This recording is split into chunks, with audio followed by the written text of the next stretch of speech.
পাকিস্তান বাংলাদেশ সম্পর্কের উন্নতি দেখে খুশিতে একেবারে গদগদ লস্কর জঙ্গি নেতা সাইফুল্লাহ কাসুরি।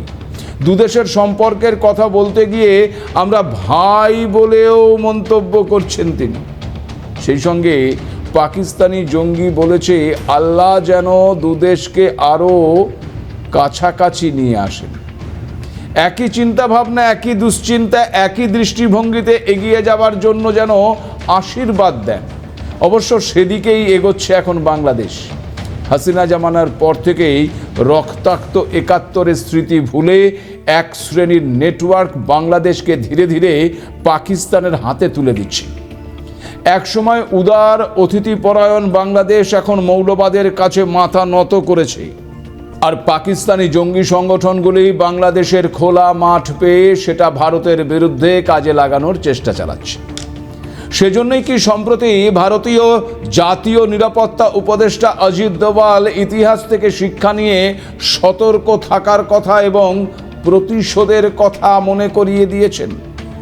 কিন্তু মজার বিষয় হচ্ছে পাকিস্তানি জঙ্গিরা রাজার হালে থাকলেও পাকিস্তান দেশটির অবস্থা খুবই খারাপ। পেটে খাবার জুটছে না সেখানকার সাধারণ মানুষের। এর আগে পাকিস্তানের দৈন্যদশা কোন পর্যায়ে পৌঁছেছে সেই সংক্রান্ত একাধিক তথ্য আপনাদেরকে দিয়েছিলাম। আর এবার জানা যাচ্ছে যে যত দিন যাচ্ছে ততই পাকিস্তানের অর্থনৈতিক অবস্থা আরও সংকটজনক হয়ে পড়ছে। আন্তর্জাতিক মুদ্রা তহবিল থেকে, বিশ্বব্যাংক, বন্ধু দেশগুলোর থেকে আর্থিক সাহায্যের পরেও পাকিস্তানের ভাড়ে মা ভবানী। নিত্য প্রয়োজনীয় জিনিসের দাম আগুন। মূল্যবৃদ্ধির হার টানা ২৩ সপ্তাহ ধরে ঊর্ধ্বমুখী, এমনটাই জানাচ্ছে পাকিস্তানেরই সংবাদ মাধ্যম ডনের একটি প্রতিবেদন।